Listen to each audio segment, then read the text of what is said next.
One of the greatest mysteries that ever plagued mankind. Why men don't like go to the hospital? I know most women don't play. As soon as they get a headache or they stump the toe, it's straight to the podiatrist. Podiatrist. That's a toe doctor. That's for those of you who didn't know, like me.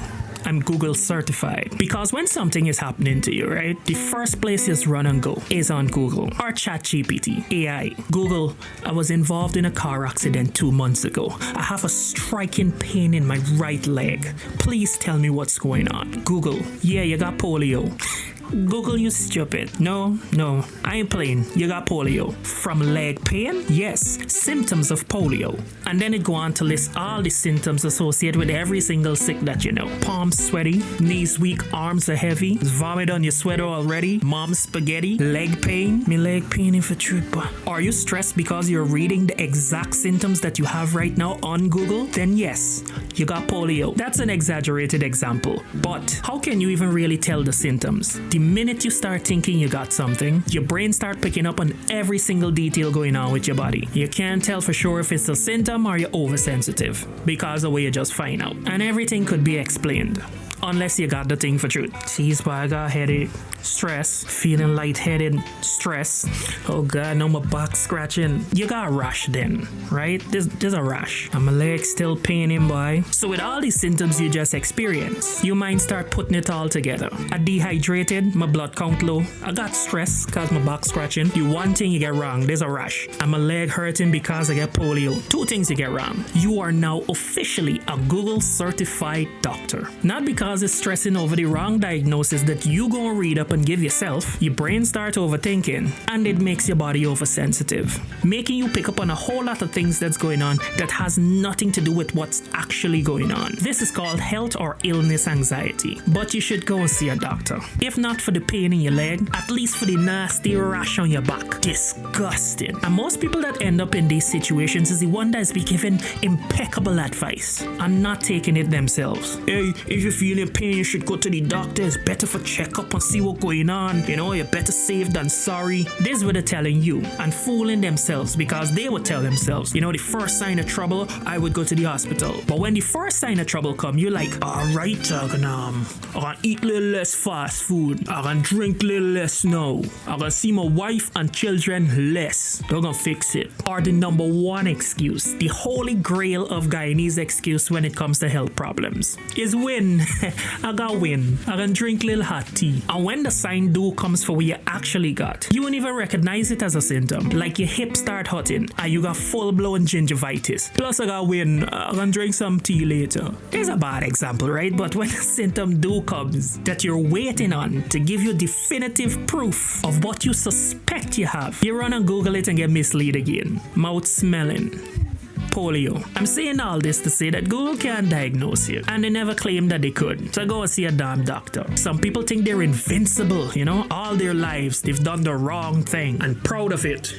Eat 3 square meals and I eat 2 wrong meals, 2 wrong ones. Drink water to stay. I drink water every day. I got chase the rum with little diamond water and mix it in. So water is water. Maintain a balanced diet. I eat a Compton every other day. I good every other day. Shame.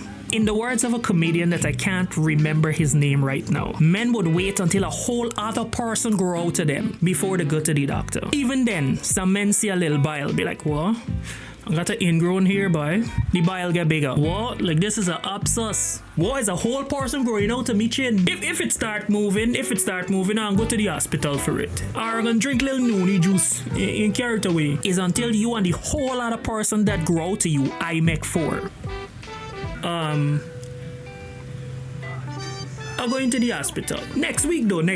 Then when you go to the hospital, you and the thing now fighting for size who grow out to who. The thing trying to get rid of you, telling the doctors you grow out to he. Now these are some exaggerated points, right? But I hope y'all get my drift. I remember one time when I was a young warthog. I used to work on Sherry Street at this internet cafe, and it was a blackout night. Imagine Nerva there right across the street, and it was blackout, everybody scattered, and I was extremely lazy. And I can't remember if I thought I had water in the fridge or not, or if I maliciously went into that fridge. But I saw a bottle of water, still cold, looking refreshing as ever. Now, I'm not one to trouble people thing or drink people thing or eat people thing. I know they got some people that's in the workplace, terrible for them. But for once, just one time, temptation struck. Let me tell you something about your senses. Your senses don't kick in until a certain period of time later. So I put this bottle of water to my head, and by the time the taste touched my tongue, it was already flowing down my throat. Not much. My sense of taste kicked in, and it was bitter. It wasn't water. It couldn't been water. It was either somebody that fed up and tried to poison somebody, or it was just some chemical that needed cooling. This internet cafe is probably cooling. Well, I drank.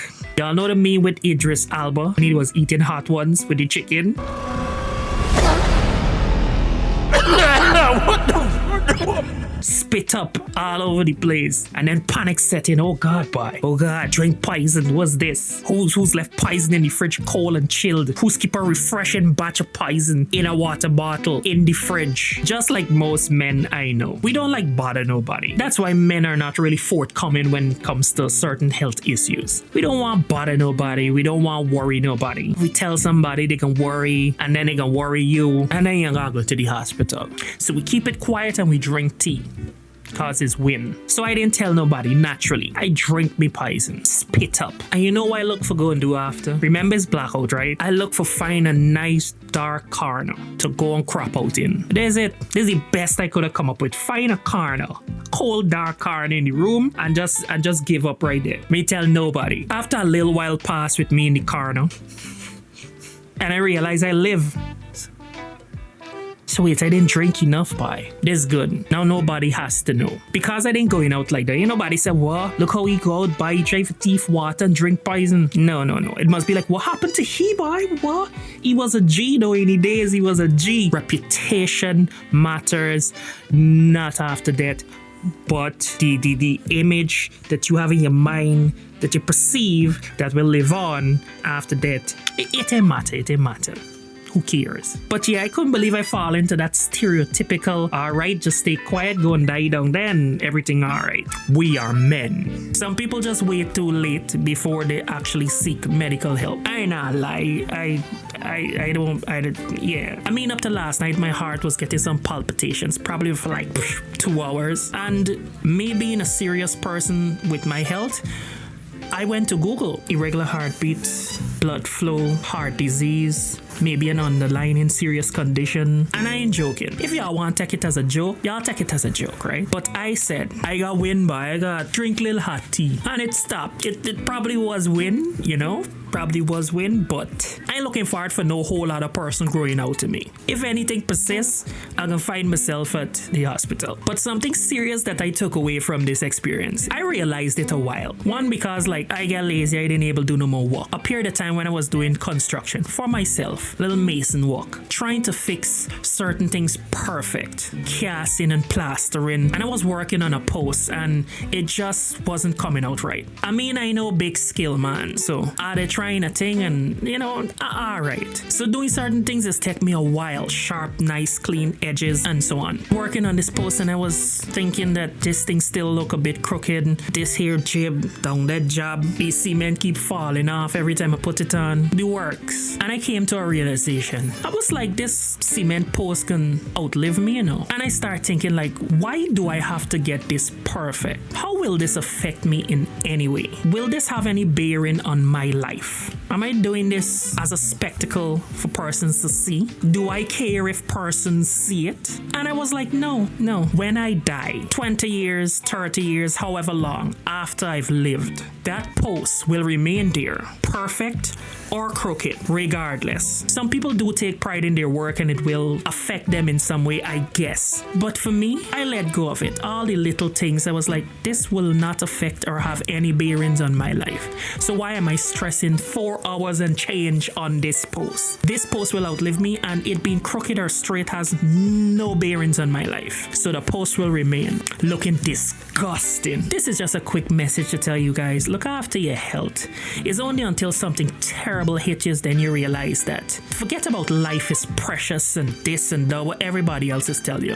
Focus on the things that bothering you and be like, it don't really matter. It doesn't really matter. If your condition was serious or you survived something or whatever the case might be. Look at the things that don't matter, have no bearings on your life, and just let it go. It's less stress, less worrying, less thinking that you got polio from leg pain. Heads up for our next program, we'll be calling on some actors. We need a strong male lead actor and we need a female dancer / actor. It's our short film project and we will be reaching out to you guys. So sharpen your chops and wait for the call. There will be an ad or flyer out with more details very soon. So until then, everybody with leg pain and a rash on the back, this is the NVA fan club saying disgusting. Y'all don't got nothing to tell me. Oh my god, Tiffany, NVA fan club is on. I'm their biggest fan. You're now tuned in to NVA fan club.